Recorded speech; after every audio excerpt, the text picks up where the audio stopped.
Hello friends, welcome back to this channel. বাংলাতে complete গ্রামারের আরেকটি নতুন ক্লাসে তোমাদের প্রত্যেককেই স্বাগত। তোমরা সকলেই জানো আমাদের এই ক্লাসগুলোতে আমরা গ্রামারের বেসিক থেকে অ্যাডভান্সের সমস্ত কিছু পড়ে থাকি এবং এই ক্লাসগুলো সমস্ত কম্পিটিটিভ এক্সাম যেখানে ইংরেজি গ্রামার রয়েছে সে প্রত্যেকটি এক্সামের জন্য এগুলো এফিসিয়েন্ট হতে চলেছে। তো গত ক্লাসে আমরা ডিগ্রির নিয়মগুলো বেশ কিছু পড়েছিলাম। ডিগ্রি প্রকারভেদ এবং বেশ কিছু নিয়ম আমরা পড়েছিলাম। আজকের ক্লাসে আমরা জানবো যে ডিগ্রি পরিবর্তন কিভাবে করতে হয়, মানে পজিটিভ, কম্পারেটিভ এবং সুপারলেটিভ এই তিনটি ডিগ্রি যদি পজিটিভ থেকে কম্পারেটিভে বলা হয় বা কম্পারেটিভ থেকে সুপারলেটিভে বলা হয় বা পজিটিভ থেকে সুপারলেটিভে বলা হয়, এই যে ডিগ্রি পরিবর্তনের নিয়মগুলো, এই নিয়মগুলো সম্বন্ধেই আমাদের আজকের এই ক্লাস। এই ক্লাস যদি তোমরা শেষ পর্যন্ত করো, আমি ভরসা দিচ্ছি ডিগ্রিতে আর তোমাদের কোনো রকমের কোনো সমস্যা থাকবে না। ঠিক আছে? তো চলো শুরু করা যাক। তো ডিগ্রি পরিবর্তনের সময় আমাদের সব থেকে ভাইটাল যে নিয়মটি মাথায় রাখতে হবে সেটি হলো, এক ডিগ্রি থেকে অন্য ডিগ্রিতে আমরা পরিবর্তন করার সময় ডিগ্রির বাক্যের গঠনের পরিবর্তন হবে ঠিকই, কিন্তু কখনোই বাক্যের যে মূল অর্থ এবং বাক্যে ব্যবহৃত যে টেন্স, মানে যে টেন্সে বাক্যটি গঠন হয়েছে, তার কখনোই কিন্তু পরিবর্তন করা যাবে না। ঠিক আছে? তো আমাদের সম্পূর্ণ যে নিয়মগুলো আমরা তিনটি ভাগে ভাগ করে পড়ব। ঠিক আছে? প্রথম টাইপ নিয়মের, ডিগ্রি পরিবর্তনের প্রথম টাইপ, আমরা প্রত্যেকটি নিয়মই সুপারলেটিভ থেকে শুরু করব, যে সুপারলেটিভ থেকে কিভাবে আমরা কম্পারেটিভ বা পজিটিভে চেঞ্জ করতে পারবো সেইভাবে আমরা পড়ব। তো আমরা প্রত্যেকেই জানি, আগের ক্লাসে আমরা পড়েও এসেছি, যে সুপারলেটিভ ফর্ম মানে ডিগ্রির সুপারলেটিভ ফর্ম মানে হচ্ছে ডিগ্রির সর্বোচ্চ পর্যায়। ঠিক আছে? তাহলে আমাদের যে সমস্ত বাক্যগুলো দেখবে যে এই সুপারলেটিভ ফর্মটা গঠিত হয় এইভাবে, দা প্লাস সুপারলেটিভ। ঠিক আছে? যে সমস্ত বাক্যগুলোতে এই ফর্মে আমাদের সুপারলেটিভ সেন্টেন্সটা গঠিত হয় এবং যেখানে বোঝানো হয় কোনো একজন ব্যক্তিকে বা কোনো একজন বস্তুকে সর্বোচ্চ শ্রেষ্ঠ, সেই সমস্ত বাক্যগুলোর ক্ষেত্রে সুপারলেটিভ থেকে কম্পারেটিভ বা পজিটিভ আমরা কিভাবে পরিবর্তন করব, বা উল্টোটাও পজিটিভ থেকে কম্পারেটিভ বা পজিটিভ থেকে সুপারলেটিভ বা কম্পারেটিভ থেকে সুপারলেটিভ বা কম্পারেটিভ থেকে পজিটিভ কিভাবে করব। দেখো, এই ক্ষেত্রে সুপারলেটিভের আমাদের বাক্যের গঠন থাকবে কি রকম। প্রথমে আমাদের থাকবে সাবজেক্ট, তারপর ভার্ব, তারপর দা এবং তারপর সুপারলেটিভ ফর্ম, তারপর অবজেক্ট। এটা আমাদের বেসিক সুপারলেটিভ ডিগ্রি স্ট্রাকচার। ধরো এই সেন্টেন্সটাই তুমি কম্পারেটিভে পরিবর্তন করলে, তখন তোমার সেন্টেন্সের স্ট্রাকচারটা হবে এইভাবে, যে আমরা প্রথমে নিয়ে আসবো সাবজেক্টকে, একইভাবে সাবজেক্টের পর ভার্ব ব্যবহৃত হবে, ভার্বের পর কম্পারেটিভ ফর্ম হবে ব্যবহৃত, কম্পারেটিভ ফর্ম হওয়ার পর আমাদের আসবে দেন এনি আদার। এটা ভালো করে নোট করে রাখবে। ঠিক আছে? এবং তারপর সিঙ্গুলার অবজেক্ট, সব সময় কিন্তু সিঙ্গুলার অবজেক্ট ভেরি ইম্পর্টেন্ট, মাথায় রাখবে। এই ডিগ্রিটা আমি যখন পজিটিভে নিয়ে আসবো, তখন আমাদের বাক্যের গঠন কি হবে? তখন আমাদের বাক্যের গঠন হবে মাচ ইম্পর্টেন্ট, মনে রাখবে এটা, যে নো আদার দিয়ে বাক্যটি শুরু হবে, তারপর সিঙ্গুলার অবজেক্ট বসবে, ভার্ব বসবে, সো বা অ্যাজ যে কোনো একটি বসবে, তারপর পজিটিভ ফর্ম হবে, তারপর অ্যাজ এবং শেষে সাবজেক্ট। এই হলো আমাদের ট্রান্সফরমেশনের প্রথম নিয়ম। হয়তো তোমাদের বুঝতে একটু অসুবিধা হচ্ছে, কিন্তু পরবর্তীকালে আমরা উদাহরণ দিয়ে যখন বুঝবো, আর আশা করছি কোনো রকমের ডাউট থাকবে না। তাহলে একটি সুপারলেটিভ ডিগ্রি যখন দা এবং সুপারলেটিভ এই ফর্মে আমাদের সুপারলেটিভ ডিগ্রিটি থাকবে, এবং তার অর্থ সবসময় এইভাবেই হবে যে কোনো একজন ব্যক্তি বা কোনো একটি বস্তুকে বাকি সবার থেকে শ্রেষ্ঠ বলা হবে, সেই ক্ষেত্রে এই নিয়মটা অ্যাপ্লাই আমরা করব। ঠিক আছে? চলো তাহলে আমরা উদাহরণটা দেখে একটু বোঝার চেষ্টা করি। এখানে দেখো সুপারলেটিভ ফর্মে কিভাবে রয়েছে। প্রথমে রয়েছে Kolkata is the largest city in West Bengal. দেখো এখানে সুপারলেটিভ ফর্ম যেটা, সেটা এখানে কলকাতাকে দ্য লার্জেস্ট মানে সর্বোচ্চতম হিসেবে দেখানো হয়েছে। তাহলে এক্ষেত্রে আমরা যদি এর কম্পারেটিভ ফর্ম করি তখন আমরা কি করব? প্রথমে করব আমরা সাবজেক্ট, সাবজেক্টের পর ভার্ব এবং তারপর comparative form, than any other, যেমনভাবে আমরা নিয়মে পড়ে এসেছিলাম, তারপর সিঙ্গুলার অবজেক্ট। ঠিক আছে, এটা মাথায় রাখবে, এটা হবে সিঙ্গুলার অবজেক্ট। এরপর এই সুপারলেটিভ থেকেই ধরো যদি আমরা পজিটিভ করার চেষ্টা করি তখন কি করব? যেমন আমরা পড়ে এলাম, নো আদার দিয়ে সেন্টেন্সটি শুরু হবে, তারপর ওই সিঙ্গুলার অবজেক্ট সেটা এখানে ইউজ করা হবে, সিঙ্গুলার ভার্ব ইউজ হবে, এরপর অ্যাজ বসবে, তারপর পজিটিভ ফর্ম বসবে, তারপর আবার অ্যাজ বসবে, তারপর সাবজেক্ট বসবে। ঠিক আছে, তাহলে এক্ষেত্রে তাহলে মনে রাখবে যে যখন আমাদের সুপারলেটিভ ফর্ম যদি দা এবং তারপর সুপারলেটিভ থাকে, মানে সুপারলেটিভের হাইয়েস্ট পোর্শনটা বোঝানো হয়, সেই ক্ষেত্রে কম্পারেটিভ করলে দেন এনি আদার দিয়ে করব, পজিটিভ করলে নো আদার দিয়ে করব। একইভাবে যদি পজিটিভ সেন্টেন্স দেওয়া থাকে নো আদার সিটি, এইভাবে নো আদার দিয়ে দেওয়া থাকে, সেক্ষেত্রে কম্পারেটিভ করার ক্ষেত্রে আমরা মনে রাখবো যে দেন এনি আদার বসবে, এবং সুপারলেটিভ করার ক্ষেত্রে দা এবং সুপারলেটিভ ফর্ম বসবে। ঠিক আছে, এবং দেখো এখানে কোনো ক্ষেত্রে কিন্তু আমাদের বাক্যের যে মূল অর্থ সেখানে কিন্তু কোনো পরিবর্তন ঘটেনি। প্রথম বাক্যের মানে কি থাকছে যে Kolkata is the largest city in West Bengal, তার মানে হচ্ছে কলকাতা পশ্চিমবঙ্গের মধ্যে সব থেকে বড় শহর। দ্বিতীয় কম্পারেটিভে যখন হয়েছে Kolkata is larger than any other city in West Bengal, মানে কিন্তু একই, কলকাতা পশ্চিমবঙ্গের যে কোনো শহরের থেকে বড়। আবার যখন পজিটিভ করলাম আমরা, no other city in West Bengal is as large as Kolkata, পশ্চিমবঙ্গে কলকাতার মতো এত বড় শহর আর নেই। ঠিক আছে, দেখো তাহলে মানের কোনো পরিবর্তন হলো না। ঠিক আছে, চলো, এটা ছিল আমাদের প্রথম নিয়ম। আমাদের দ্বিতীয় নিয়ম হলো যখন সেরাদের মধ্যে একজনকে বোঝানো হয়, মানে মানে আমাদের সুপারলেটিভ ফর্মটা যদি থাকে ওয়ান অফ দা দিয়ে, ওয়ান অফ দা তারপর সুপারলেটিভ।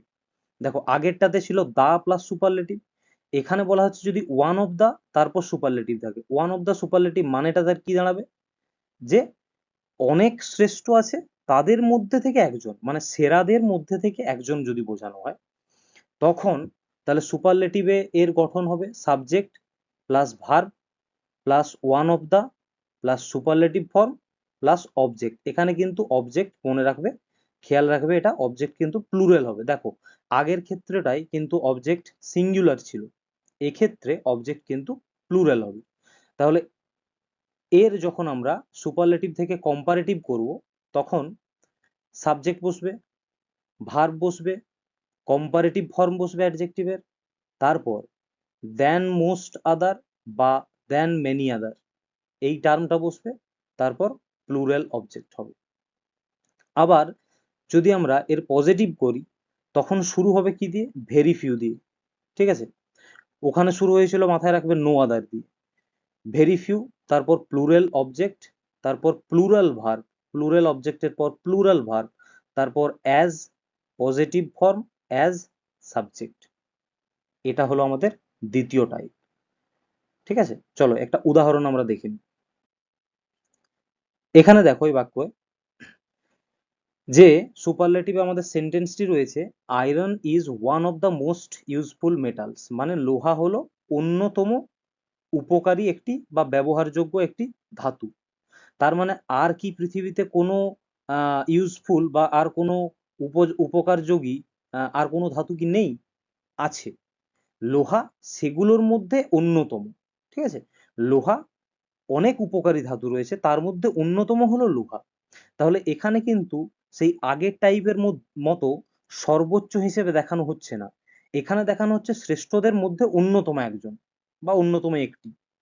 তাহলে এক্ষেত্রে ধরো এর যখন আমরা কম্পারেটিভ করব কি করব, এর কম্পারেটিভ করলে প্রথমে সাবজেক্ট আসছে আমাদের আয়রন সাবজেক্ট, এরপর আসছে আমাদের ভার্ব, তারপর আসছে মোর এবং ইউজফুল দেন, এই ফর্মটা মোর ইউজফুল দেন, মোর ইউজফুল কোথায় এলো?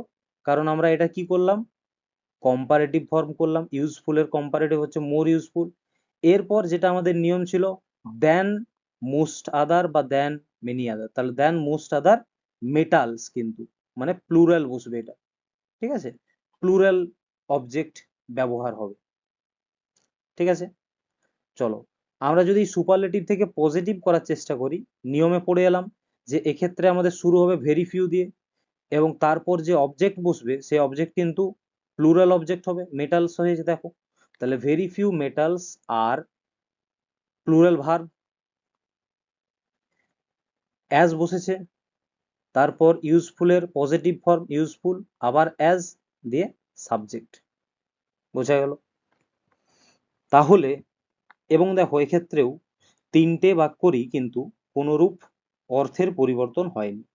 Iron is one of the most useful animal, useful metals মানে হলো কি, যে লোহা হচ্ছে অন্যতম একটি উপকারী ধাতু।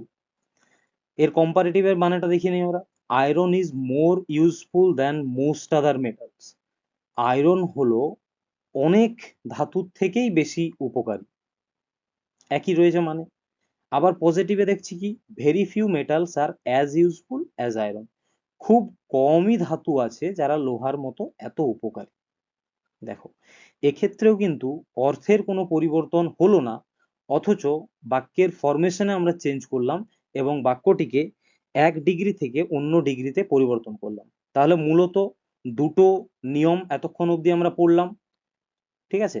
একটা নিয়মে কি, যে সুপারলেটিভের একদম সর্বোচ্চ বোঝাবে, মানে the plus superlative form use হবে, তাই তো, the plus superlative form use হবে।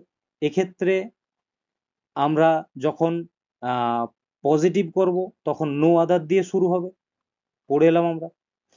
আর দ্বিতীয় নিয়ম যেটা আমরা এখন পড়লাম, এই নিয়মটি, এক্ষেত্রে আমাদের সুপারলেটিভ ফর্ম হচ্ছে কি, the one, one of the দিয়ে, ঠিক আছে, one of the plus superlative, ঠিক আছে, one of the plus superlative. এক্ষেত্রে পজিটিভ করলে আমরা শুরু করছি ভেরি ফিউ দিয়ে, মনে থাকবে। তাহলে এই দুটো নিয়ম ছিল আমাদের মোটামুটি, এগুলো আমরা পজিটিভ থেকে কম্পারেটিভ, কম্পারেটিভ থেকে পজিটিভ, পজিটিভ থেকে সুপারলেটিভ, সুপারলেটিভ থেকে পজিটিভ বা সুপারলেটিভ থেকে কম্পারেটিভ, কম্পারেটিভ থেকে সুপারলেটিভ, এই সবগুলোই ভাইস ভার্সা আমরা মোটামুটি ট্রান্সফরমেশন করতে পারি। এই দুটো নিয়মের মধ্যেই মূলত সমস্ত ডিগ্রির তোমরা যে পরিবর্তনগুলো করতে পারবে। তৃতীয় যে নিয়মটি সেটি কেবলমাত্র কম্পারেটিভ এবং পজিটিভ, মানে এক্ষেত্রে তোমরা করতে পারবে কম্পারেটিভ টু পজিটিভ বা পজিটিভ টু কম্পারেটিভ, এই দুটো পরিবর্তনের জন্যই মূলত এই নিয়মটি ব্যবহৃত হয়। এখানে কিন্তু সুপারলেটিভ করা যায় না এই নিয়ম দিয়ে। কেন করা যায় না? কারণ এই ক্ষেত্রে যে তুলনাটি করা হয় এই তুলনাটি কিন্তু দুজন ব্যক্তি বা দুটো বস্তুর মধ্যেকার তুলনা, ঠিক আছে। তাহলে যখন শুধুমাত্র দুজন ব্যক্তি বা দুটি বস্তুর মধ্যে তুলনা করা হবে তখন তার সুপারলেটিভ ফর্ম সম্ভব হবে না, কারণ সুপারলেটিভে আমরা কি বোঝাই, একটি থেকে সর্বশ্রেষ্ঠ, তাই না? তাহলে এক্ষেত্রে এদের যে পরিবর্তনটি, এদের পরিবর্তন আমরা মূলত করি দুটো ভাবে, এক হচ্ছে অ্যাফার্মেটিভ বা হ্যাঁ বাচক, আর একটা হচ্ছে নেগেটিভ বা না বাচক। এই পরিবর্তনটি করতে হয় কেমন, যদি বাক্যটি থাকে তোমার অ্যাফার্মেটিভে তার পরিবর্তন তুমি করবে নেগেটিভে, যদি বাক্যটি থাকে নেগেটিভে তার পরিবর্তন করবে অ্যাফার্মেটিভে, মানে উল্টোটা হবে, ঠিক আছে। চলো প্রথমে আমরা অ্যাফার্মেটিভ থেকে নেগেটিভটা দেখি। কম্পারেটিভে যদি রয়েছে, ধরো কম্পারেটিভ ফর্মটা রয়েছে ধরো অ্যাফার্মেটিভ, ঠিক আছে, রাম ইজ টলার দ্যান শ্যাম, মানে হচ্ছে রাম শ্যামের থেকে লম্বা, বেশি লম্বা, রাম শ্যামের থেকে বেশি লম্বা। এর আমরা পজিটিভে করব, এর পজিটিভে করতে গেলে আমাকে এই বাক্যটিরই নেগেটিভ করতে হবে। দেখো এটা একটা অ্যাফার্মেটিভ বাক্য, কেন অ্যাফার্মেটিভ বাক্য, কারণ এখানে কোনো না বাচক কিছু নেই, এখানে হ্যাঁ বাচক আছে, তাই তো। তাহলে এটি একটা অ্যাফার্মেটিভ বাক্য, এর পজিটিভ করলে আমরা নেগেটিভ বাক্য করতে হবে বা না বাচক বাক্য করতে হবে। তাহলে রাম শ্যামের থেকে বেশি লম্বা, তার মানে কি শ্যাম রামের থেকে বেশি লম্বা নয় নিশ্চয়ই, রাম শ্যামের থেকে বেশি লম্বা, তার মানে শ্যাম রামের থেকে বেশি লম্বা নয়। তাহলে এটা আমরা করলাম কি পজিটিভে, Shyam is not as tall as Ram, বা অ্যাজ এর পরিবর্তে আমরা সো ব্যবহার করতে পারি। তাহলে Shyam is not as tall as Ram, দেখো অর্থেরও কিন্তু কোনো পরিবর্তন হয়নি। রাম শ্যামের চেয়ে বেশি লম্বা, আমরা সেটা করলাম শ্যাম রামের মতো এত লম্বা নয়। ঠিক আছে, এক্ষেত্রে দেখো যেটি ছিল সেন্টেন্সের শেষে, যে সাবজেক্টটি ছিল সেটি চলে এলো সেন্টেন্সের প্রথমে। এখানে শ্যাম ছিল শেষে, শ্যাম চলে এলো প্রথমে, আবার রাম ছিল এখানে প্রথমে, রাম চলে গেল শেষে। এই পরিবর্তনটা কিন্তু হচ্ছে, বোঝা গেল। দ্বিতীয়ত আমরা যদি নেগেটিভ থেকে অ্যাফার্মেটিভে করব কি করে, তার মানে কম্পারেটিভ ফর্মটা যদি থাকে নেগেটিভ, তখন তার পজিটিভ করলে আমাদেরকে অ্যাফার্মেটিভে করতে হবে।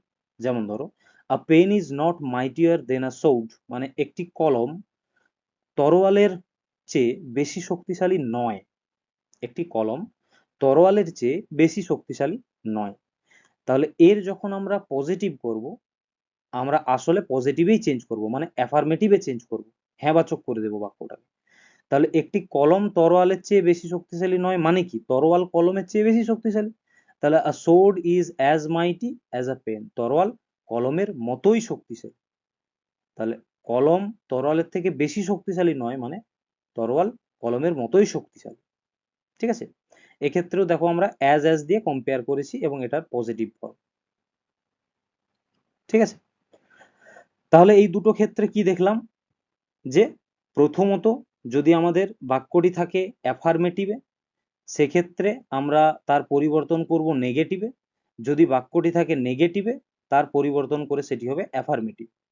ঠিক আছে, এবং এই দুটো কেবলমাত্র পজিটিভ এবং কম্পারেটিভ এই দুটো ডিগ্রির ক্ষেত্রেই প্রযোজ্য, সুপারলেটিভে কিন্তু এটি প্রযোজ্য নয়। ঠিক আছে, তাহলে মূলত এই ছিল আমাদের তিনটি নিয়ম, যে তিনটি নিয়মের ওপর ভিত্তি করে সমস্ত ডিগ্রির পরিবর্তন তোমরা কিন্তু করতে পারবে। এরপর আমাদের কম্পিটিটিভ পরীক্ষার জন্য যে সমস্ত নিয়মগুলো আমাদের মনে রাখা প্রয়োজন, ইম্পর্টেন্ট যে সমস্ত রুলসগুলো, সেগুলো একটু দেখে নিই চলো, যেগুলোতে আমাদের মূলত ভুল হয়, এগুলো কিন্তু মাস্ট খাতায় তোমরা তুলে রাখবে।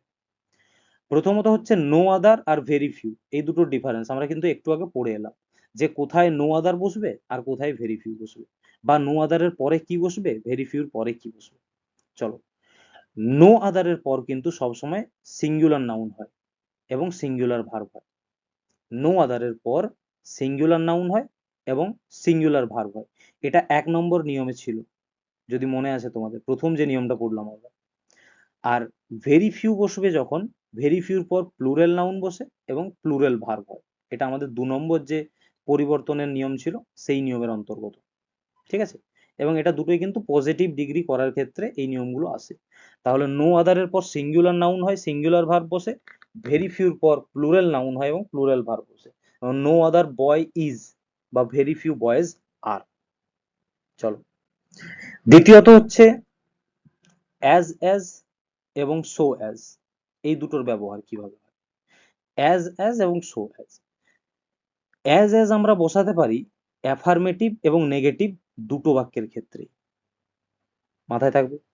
যদি আমার হ্যাঁবাচক বাক্য হয়, যদি আমার নাবাচক বাক্য হয়, দুটো ক্ষেত্রেই আমরা তুলনা করার সময় অ্যাজ বসাতে পারি। যেমন he is as good as Ram, বা he is not as good as Ram, বোঝা গেল।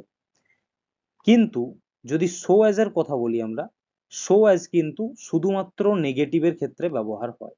অ্যাফার্মেটিভের ক্ষেত্রে বা হ্যাঁবাচক বাক্যের ক্ষেত্রে তুমি কিন্তু সো অ্যাজ ব্যবহার করতে পারবে না। যেমন he is not so good as Ram, তাহলে সো আর অ্যাজ এটা কেবলমাত্র নেগেটিভের ক্ষেত্রে ব্যবহার করা হয়। ঠিক আছে, পরবর্তী দেন এনি আদার এবং দেন অল আদার। তোমরা বুঝতেই পারছো অল আদার মানেই সেখানে তার কিন্তু অল আদার থাকলে তারপর প্লুরাল নাউন বসবে, কারণ এটা দেখেই বুঝতে পারছো প্লুরাল সেন্স বোঝাচ্ছে। আর দেন এনি আদার থাকলে এখানে এরপর সিঙ্গুলার নাউন বসে, যেমন দেন এনি আদার মেটাল, আর দেন অল আদার হলে মেটালস। ঠিক আছে, তো চলো আজকে এতটা অবধি থাকলো। আমরা আজকে ডিগ্রি পরিবর্তনের সম্পূর্ণ নিয়ম যেগুলো প্রয়োজন এবং পরীক্ষার জন্য যে সমস্ত নিয়মগুলো জানা প্রয়োজন সেগুলো আমরা আজকে কভার করলাম। ক্লাসটি তোমরা যারা এতক্ষণ দেখলে তাদেরকে সবাইকে ধন্যবাদ। যদি ক্লাসটি ভালো লেগে থাকে কমেন্ট করে আমায় অবশ্যই জানাবে, বন্ধুদের সাথে শেয়ার করবে। চ্যানেলে যদি নতুন হও চ্যানেলটিকে সাবস্ক্রাইব করে রাখো, পাশে থাকা বেল আইকনটিকে প্রেস করে দাও। দেখা হচ্ছে পরের ক্লাসে। সবাই ভালো থাকো, সুস্থ থাকো।